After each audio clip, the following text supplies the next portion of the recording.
ஏண்டி இது உனக்கு நல்லா இருக்கா? வயசுக்கு வந்த பொண்ணு ஊர்ல 4 பேர் பேசுற மாதிரியே நடந்துக்கிறது. என்னடி எப்படி பாக்குற? நீ ஒண்ணு சாதாரண குடும்பத்துல பிறந்தவில்லடி. நீ பிறக்கும் போது உன்னை தாளாட்டுறதுக்கு 200 கிலோ வெள்ளி தொட்டில் செஞ்சாருடி உங்க அப்பா. உங்க அப்பா முன்னால தோல்ல துண்டு போட்டு நிக்கிறதுக்கு கூட பயப்படுவாங்கடி ஊர் ஜனங்க. அவருக்கு போய் இப்படி பிறந்திருக்கிறியே. தலையில இருக்கிற தண்ணி தழும்புனா தலை மட்டும் ஈரமாகுண்டி. தரமான குடும்பத்துல பிறந்தவ தவறுனா தலைமுறைக்கு ஈனண்டி. கோவப்படாதீங்கம்மா, நான் குணமா எடுத்து சொல்றேன், நீங்க உள்ள போங்க. நான் இவ்வளவு தூரம் சொல்லிக்கிட்டு இருக்கிறேன், குத்து கல்லாட்டம் உட்கார்ந்து இருக்கிறா பாரு. உட்காருமா. ஏய், வயசுக்கு வந்த பொண்ணு வீட்டை விட்டு வெளியில போகும்போது குடும்ப மானத்தை நினைச்சு பாக்கணும்டி. நான் மானத்தை எடுத்து சொல்றேன், நீங்க உள்ள போங்க.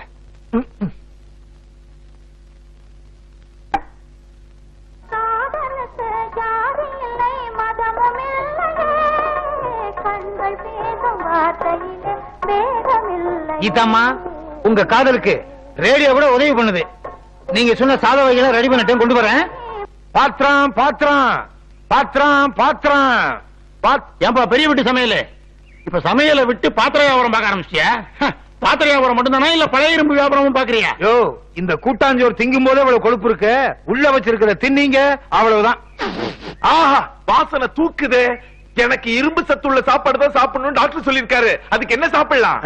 6 கிலோ ஆணியும் 7 கிலோ லாடமும் சாப்பிடு, சரியா போய். ஆணி சாப்பிட்டா குத்தாது. அவிச்சு சாப்பிடியா? சும்மா இருக்க மாட்டேங்கிறிய. இவனை எல்லாம் எப்படி வச்சு தாங்குறீங்க? சிரமம் தான், ஒரே இம்சையா இருக்கு. ஏய் வடிவேலு, என்ன இது? அவன் வச்ச வெடி அவன் காலிலேயே வெடிச்சிருச்சு. வளர்த்த கடா மாறல பாயுதுன்றாங்களே இதான். ஆமா, எங்க உங்க தலைவரு? வாங்க தலைவரே. என்ன இதெல்லாம்? உங்களுக்காக கீதாமா ஸ்பெஷலா பண்ண சொன்னாங்க, அதனால பண்ணி கொண்டு வந்திருக்கேன். நாங்க பண்ணியெல்லாம் சாப்பிட மாட்டோம்யா. ஒன்னும் சொல்லலையா? என்னென்ன ஐட்டம் எல்லாம் இருக்குயா? அது இனிப்பு வகைரா, அது சாறு வகைரா, அது சாதம் வகைரா. ஒவ்வொன்னையும் சாப்பிட்டு விட்டு எது நல்லா இருக்குன்னு சொல்லுங்க. டெய்லி ஒவ்வொன்னும் வந்துகிட்டே இருக்கும். அந்த அளவுக்கு வந்துடுச்சா? வரேன் தம்பி, வரேன்ப்பா.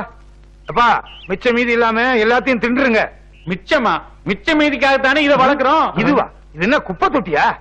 ஆமா. என்னய்யா இந்த பணியாரம் கிடைக்குமா?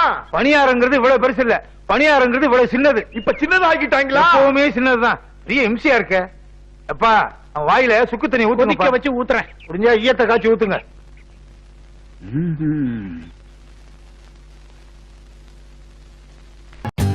For more updates, like, comment, subscribe to our channel.